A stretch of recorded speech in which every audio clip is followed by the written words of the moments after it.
Hello. Hello. Shalom. Tonight, our topic is Pesach Boot Camp.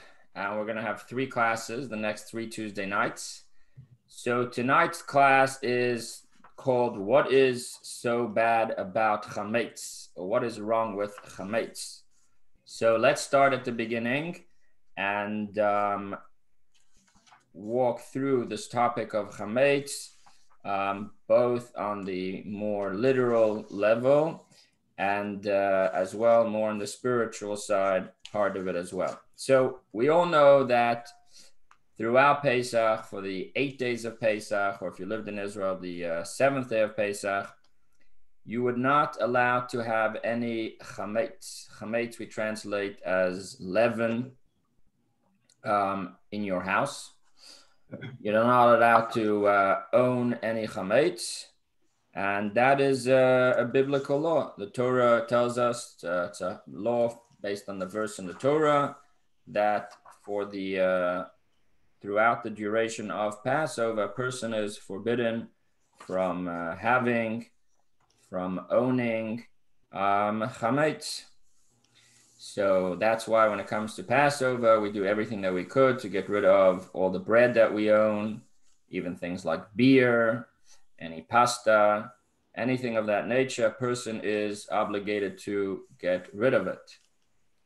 Now, when it comes to getting rid of the chametz that we have on Pesach, technically, as long as you do not own it, it's not a problem. So if you had chametz, but it wasn't yours, it wouldn't be a problem. The flip side as well, if you did own it, even if it wasn't necessarily in your own home, it would be a problem as well. So chametz is a problem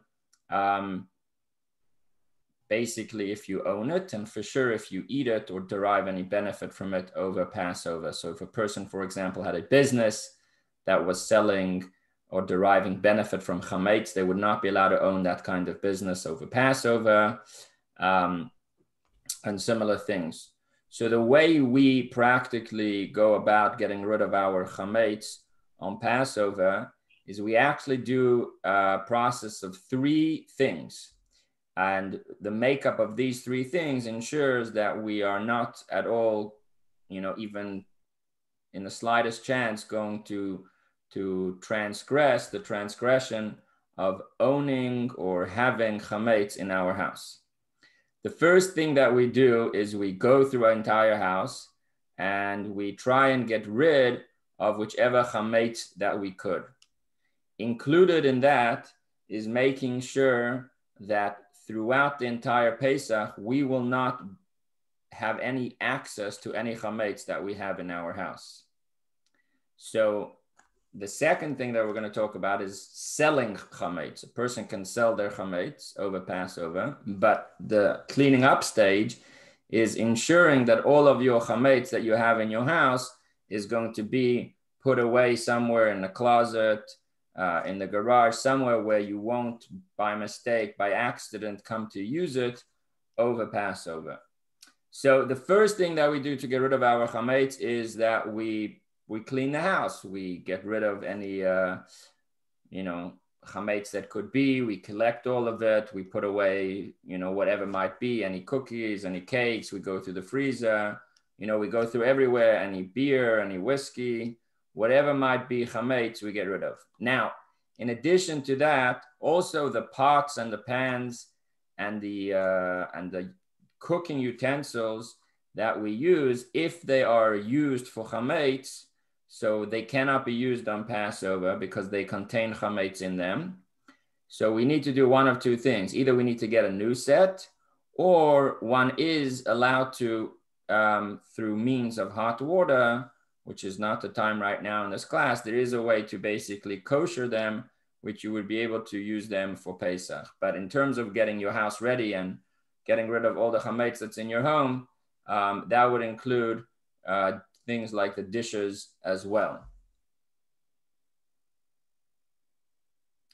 Now, the search or the cleaning your house for chametz culminates with the evening before Passover, we actually take 10 pieces of bread, we hide them around the house, and then we take a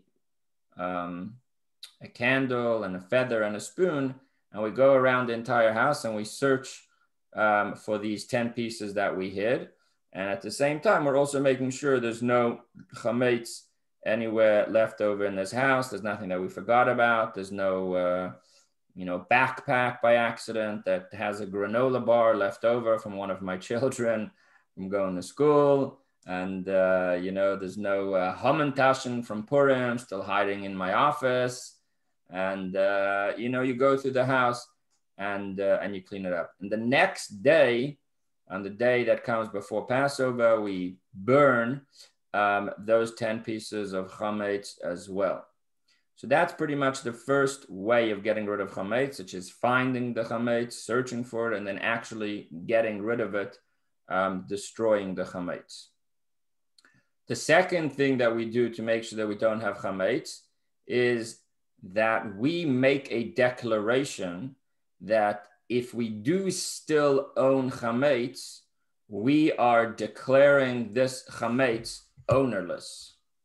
So as I mentioned to you before, if you have chametz but you do not own the chametz, so then you are not responsible. You are not held. You have not transgressed owning chametz because it's not yours. So I'll show you on the screen now if you can see.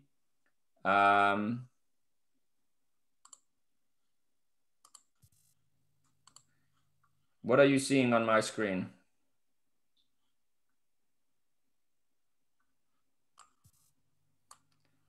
Do you see where it says all leaven and anything leavened? No. Yeah, what do you see on my screen that I'm sharing with you? It says blue. No, just blue screen. All Now right. we can see you. Let's try again. What about now? Do you see all leaven and anything leavened? Yeah, Yeah. now we can see. Yeah. So this is a declaration that we make. We actually make it twice. So if you take a look at the second one, we say all leaven. So leaven means chametz, right? It's any flour and water that got mixed in, any yeast, anything, right? So anything leaven that is in my possession, whether I have seen it or not, whether I have observed it or not, whether I have removed it or not, shall be considered nullified and ownerless as the dust of the earth. So it's very, very important to say this on the day before Passover, before chametz becomes forbidden. So just a side interesting note about chametz.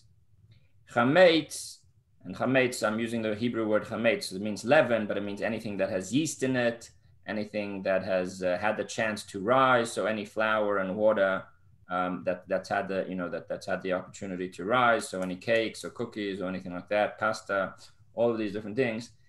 So they are forbidden throughout the duration of the holiday of Passover. But it's very interesting because the prohibition, the fact that we're not allowed to have chametz, actually extends beyond the Passover as well. How is that? Because the prohibition of not being allowed to have, own, benefit from chametz begins on the day before Passover at midday. So on the Hebrew calendar, Passover begins on the 15th day of the month of Nisan. And of course, we know that on the Jewish calendar, the day always starts at night. So every holiday, the day changes at night. So like when it gets dark outside. So the 15th of Nisan begins, when it gets dark outside. So this year, for example, will be Saturday night, March 27th or 28th, I don't remember, 27th. So actually, even before that, on the Saturday at midday, that's when the prohibition sets in. From then, we're not allowed to eat chametz. And it's also the prohibition against chametz also extends past Passover. In which way does the prohibition against chametz extend past Passover? In the following way: if a Jew owns chametz over Passover, you're forbidden to derive benefit from that chametz ever. So if you did, if there's a local grocery store that's owned by a Jew and they did not make sure to do something to take care of the chametz, one is forbidden from benefiting from that chametz forever. This is a fine, so to say, that the rabbi set up to encourage people to make sure to take care of their chametz.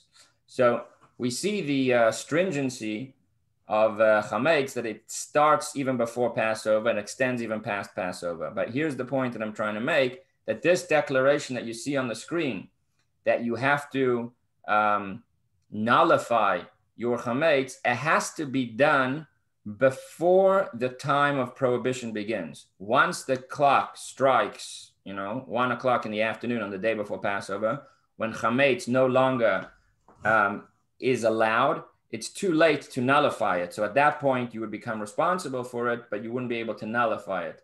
So this statement where you say, if I have the chametz, if there's some piece of chametz that I didn't see or I forgot about, I'm declaring ownerless, it's considered dust of the earth, I don't want it. So you're pushing it out of your possession. It's yours, you can push it out of your possession. Theoretically, if somebody came and found that and ate it, they wouldn't even be stealing because it wasn't yours. So this declaration has to be made before midday on the day before Passover. So that's the second way that we get rid of chametz. So the first way is we search for it, we look for it, and we actually burn it. And the second way is that we, in our mind and in our heart and with our mouth, we declare it ownerless. In the Talmud, it has an interesting question, which is, why do you need to search for the chametz if you can just declare it ownerless? If by declaring your chametz ownerless, it is no longer yours, you say it's not mine, so then why do you have to search for it and burn it? Just keep bread on the table and say it's not mine. Because technically, even if the bread was on the dining room table, and you said it's not yours and you didn't touch it, there's no problem with that. Doesn't belong to you. It doesn't belong to anyone. So the answer that the Talmud gives is that perhaps if you see it, you'll forget that it's Passover and you'll come to eat it. So we need to make sure that we don't own any chametz, but we also need to make sure that we're not have easy access to chametz. So we shouldn't by accident come to use it or anything like that. And fine. So that's the first two methods that we use to make sure we don't own any chametz.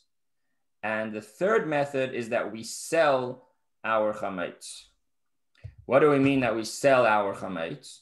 So what we mean is that we take all our chametz, and as I mentioned before, we put it in a secluded place, somewhere where it's in a closet or behind a closed door, somewhere where you won't really have access to it. And what we do is we sign over this chametz to a non-Jew. Now, most of you are not going to be able to do this on your own. You're not going to be able to go to your neighbor and say, hey, do you want to buy my chametz? The guy's not going to understand what you're saying. So the way we do it is that typically the rabbi or a few rabbis together in every city kind of create the structure to be able to do this. And it's a real thing. It's not to, it's not to be confused with just a fake sale. It's a legitimate real sale. You sign a document that you are selling your chametz. Really, the document that you sign means that you give permission for the rabbi to sell your chametz on your behalf. He goes to the non-Jew and he has 100, 200, 300, 400, documents. He said, this is 100 homes from Dallas, from Frisco. All of the people, they do not want to own their chametz. So we're selling it to you. And we tell them that basically, we do not know the exact value of the chametz in everyone's homes, but it's up there, in the $10,000s, in the thousands of dollars, region. So we tell them, listen, you buy the chametz for X amount of money, a legitimate amount, a real amount. But in the meantime, give us part of it as a down payment right now. And then if you want any of the chametz, you'll have to pay us for that chametz when you go and pick it up. So which means is that during Passover, the non-Jew that you sold your chametz to has 100% right to come into your house and drink the bottle of Glenlivet. He owns the chametz, or she owns the chametz. It's not yours. But if they do come and take it from you, they would have to pay you for it.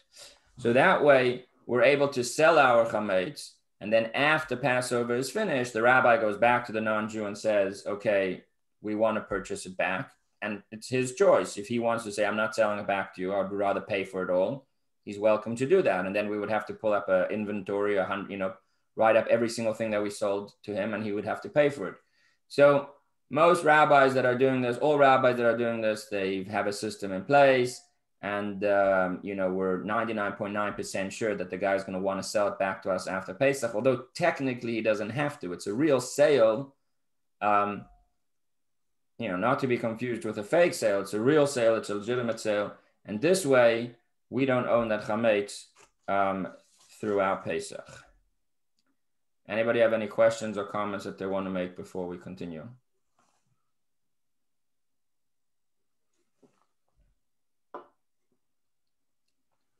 All right. Easy crowd tonight.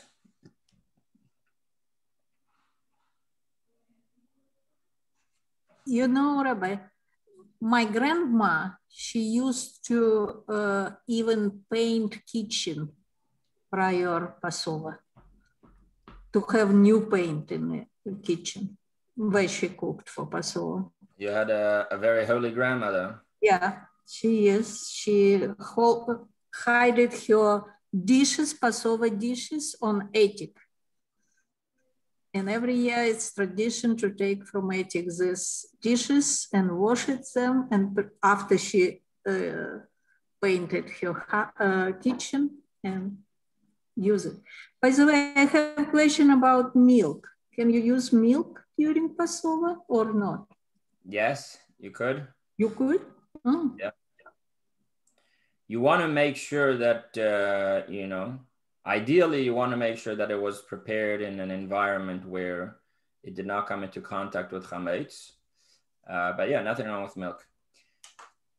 I just to pick up on the point that you said, people painted their kitchens. So there's two main, there's really more than two, but two main reasons why people kind of go so crazy to make sure that they are so careful with chametz. And the two of them are as follows. There are many things in the Torah which the Torah forbids, right? The Torah forbids a person from eating pork. Yeah. However, the Torah doesn't forbid a person from benefiting from pork. You're allowed to have a business that sells pork. You're allowed to, you're not allowed to eat it, but you're still allowed to benefit from it. You're allowed to own it. If you went to the store and you thought you were buying kosher meat and by accident you bought a non-kosher meat and it's in your freezer and you found out that it's pork, you're not going to eat it. But if you don't rush to throw it out, you just leave it in there for a week. You say, I want to give it to my friend. You didn't do anything wrong. There's no prohibition in the Torah against owning pork. However, chametz, leavened product, is different. Anything that has risen or is made of yeast or anything like that, for the duration of Passover is different. Not only are you not allowed to eat it, you're not allowed to benefit from it, and you're not even allowed to own it. So if it's sitting in our freezer and we're saying, oh, it's just there, we're still have the problem of chametz. So that's the first reason why people are so careful, because the prohibition is not only against eating, the prohibition is against benefiting in any way or even owning it. That's the first thing. The second thing is as follows. In Jewish law, there's always a concept of forbidden substance becoming nullified in permitted substance, right? There's an equation at what number forbidden substance becomes permitted. So for example, if you have,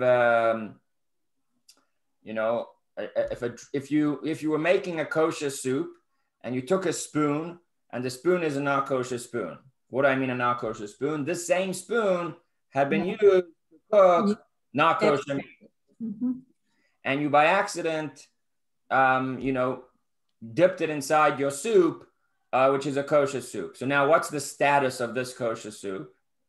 So if the kosher soup was of a certain size, so the equation is as follows. The spoon holds within it a very minute amount of taste of not kosher. And the soup is a giant soup. So the non-kosher taste is absorbed and absolved and nullified in the kosher soup, and it's not a problem. So there's a ratio, right? If it's half and half, that's no good. But if it's a small spoon and a giant soup, it's fine. However, chametz on Pesach can never become absolved, can never be absorbed and nullified. So if we by accident have a spoon that contains within it the remnants of the taste of chametz, and we use it by accident for a Passover soup, we have to throw the entire soup away. There's no ratio and there's no amount where, even if it's the tiniest, most minute, right? So if you go to, I don't know, if you go to the store and somehow a piece of the bagel landed up on your shirt, and then you come home and it falls inside your soup, your toast, your matzah, you know what I mean? Your matzah toast, which, by the way, it's interesting to note that a matzah factory, a matzah bakery is really the most complicated place. Because if you think about it, in a matzah bakery, in a place where they're baking matzah, it's flour and water mixing. And if the flour and the water mix, and then they stay together for enough time, it's going to turn into chametz.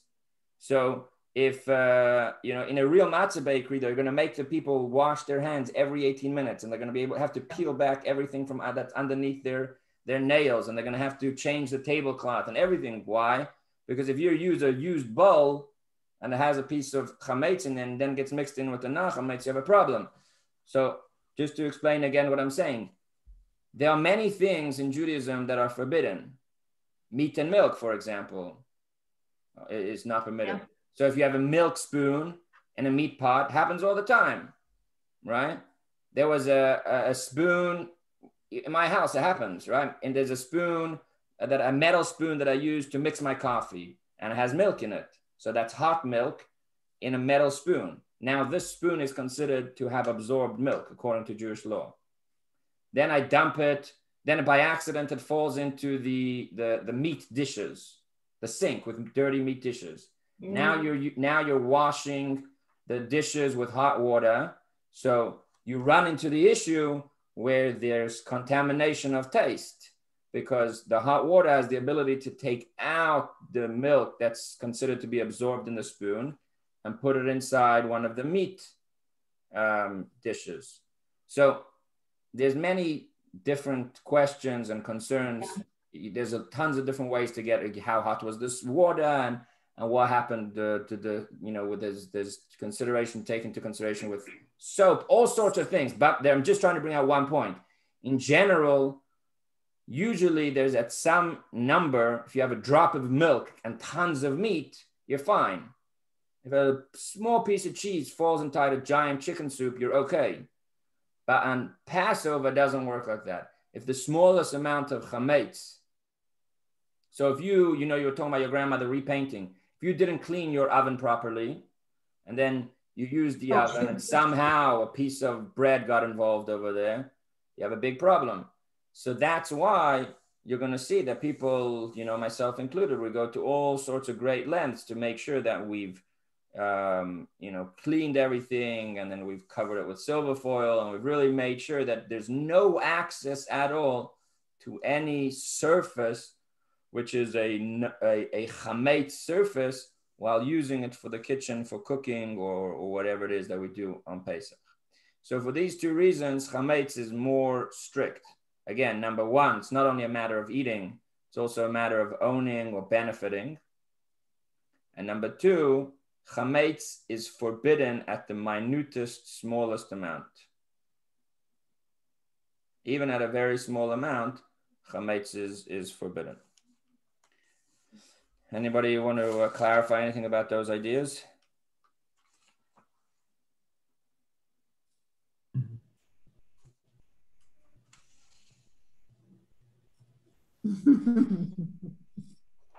All right.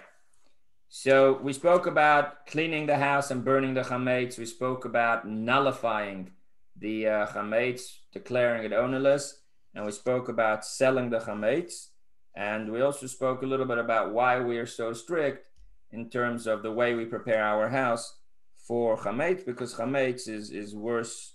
When I say worse, it's more strict than all other prohibitions. We also added to the fact that the prohibition of chametz begins even before Passover begins and extends even after Passover completes. By the way, what I mentioned before is a real thing because, for example, I'll give you a simple example. There was a big beer distribution company in America that was owned by Jewish people, and they were not doing anything about the fact that they owned their inventory of beer over Pesach.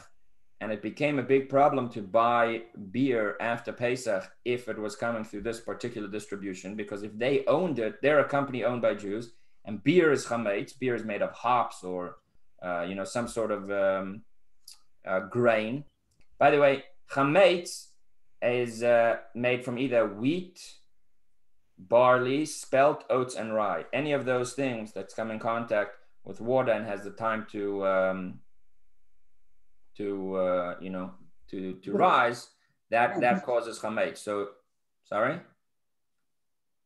So beer is a problem. So, for example, it became an issue that if you were buying beer from certain stores that were being supplied by this supply company, you would have to wait a certain amount of time, let's say a week or two, until you can reasonably assume that the turnover, that the inventory that they owned over Passover has now been passed on. This particular company that I'm thinking of eventually was a kosher certification company, got in touch with them and convinced them to arrange a sale of chametz, etc. But there was this consideration if you knew for sure that a store or something was owned by a Jew over Passover.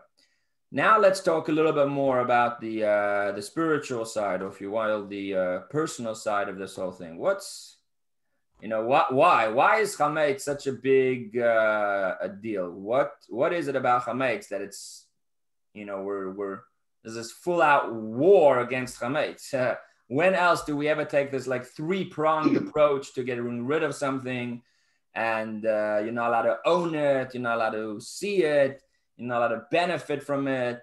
You're, even if you have a minute amount, etc. So what does chametz represent that's so bad? So in simple, chametz represents a person's ego.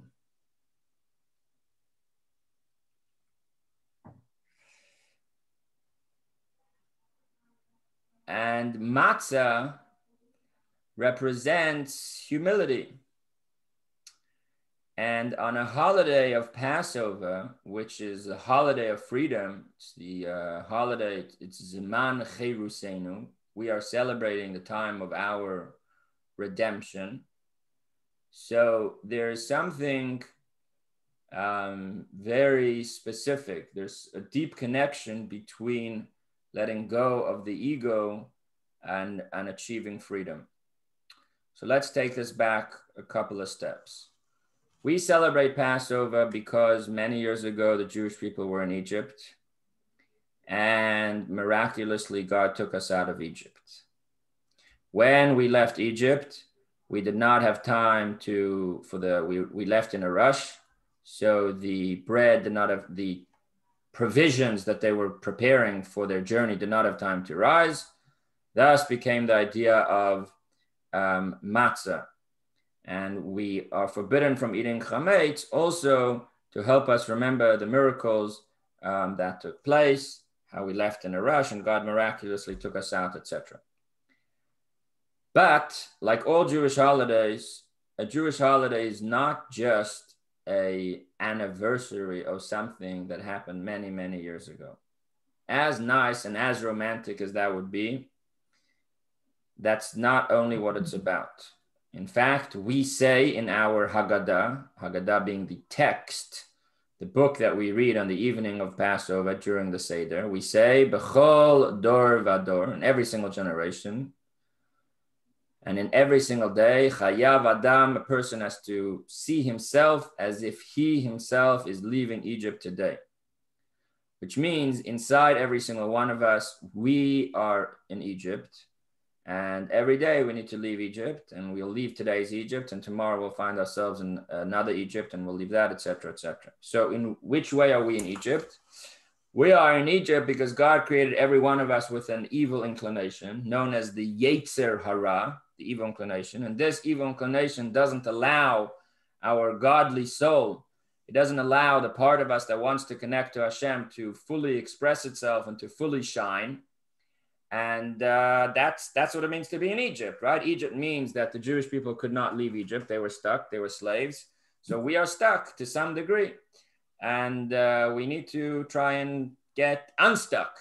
We need to try and make an exodus from the Egypt. We need to try and attain freedom. And obviously, every day is a little bit of freedom. You know, today's freedom is freedom for today. But in comparison to where we can be tomorrow, we're not going to be.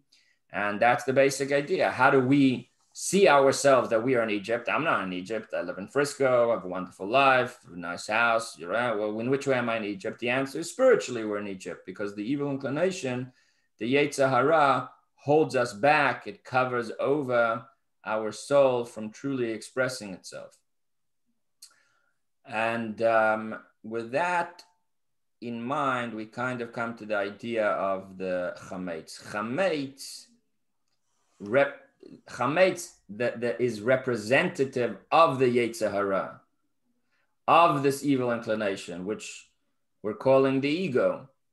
So to truly experience freedom, we need to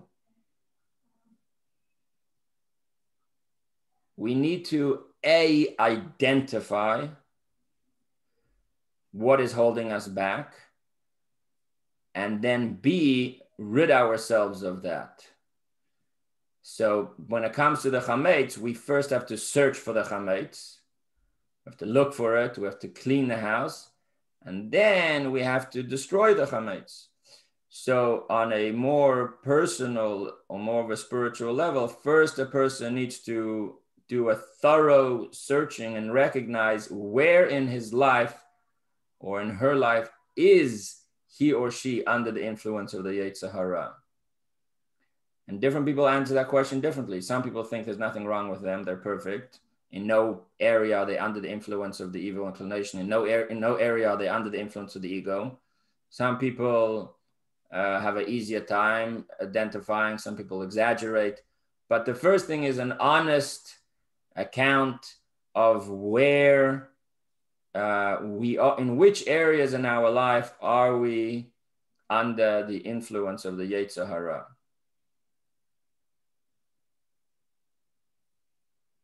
Now, that does not mean that we get a big giant stick and start whacking ourselves over the head for being bad people.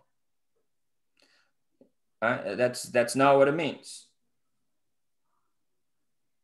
Perhaps a person is under the influence of the Yetzer Hara, of the evil inclination, in the fact that they're not able to see their true potential. It doesn't mean that we're not saying a person is a bad person, but it's identifying in our life where we are, being held back by our ego.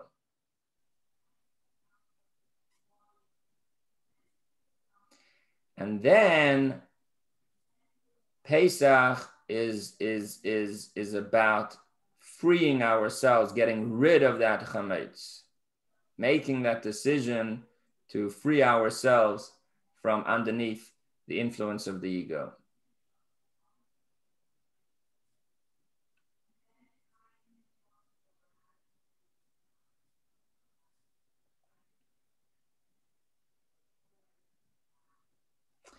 If you think about it, chametz and matzah, chametz is usually the nice things, the delicacies, beautiful and delicious croissant, nice fluffy bread, bagels, all the good tasting food is chametz.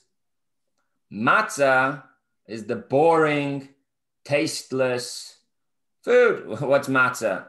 Okay, if you add a little cream cheese to your matzah, maybe it tastes a little better if you smear a little bit of something. But matzah in itself is nothing. It's bland.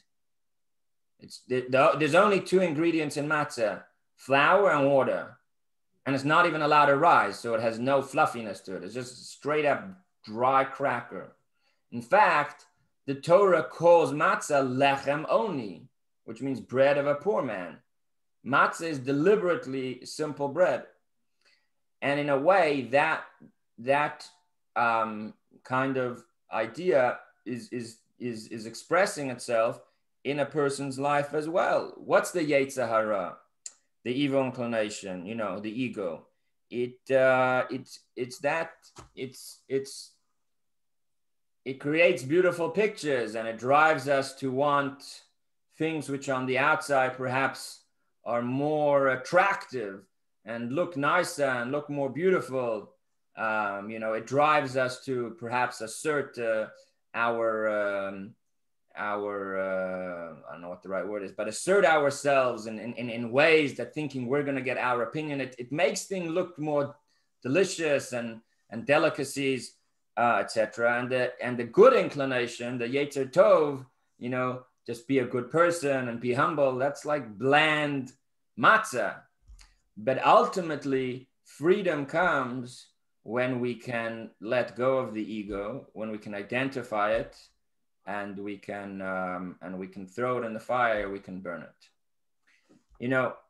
I mentioned this before, but on the evening before Passover, the custom is that one is supposed to do bedikat chametz. You take a candle, you take a feather and a spoon, and you search your house for the chametz. You actually put out 10 pieces, and then you search for them. So the story is told that the Alter Rebbe, the first Chabad Rebbe, the one that wrote the Tanya, he spent the entire night, 8 hours, 10 hours, 12 hours, searching for his chametz. And he lived in a 1-bedroom apartment, So obviously he wasn't looking for physical chametz the entire night, but the idea is that we're searching, we're identifying our spiritual chametz. Where are we under our own negative influence, and what can we do to free ourselves of that and to attain freedom? What's interesting is that if this is the explanation, then seemingly chametz should be forbidden 365 days a year. If chametz is the Yetzer Hara, chametz is the ego, so chametz should be forbidden all year. The answer is that eventually a person needs to know how to use the ego. You need to know how to channel it. But the first step to freedom is to kind of swing the other way, and then you could get back to the middle, right? If a person has a bad habit, so sometimes the best way to get rid of the bad habits is to go all the way the other way, and then you can go moderate back into the middle. If you drink too much Coke, it's bad for you. You're not going to die if you drink a can a week, but if you're drinking 3 cans a day, it's too much.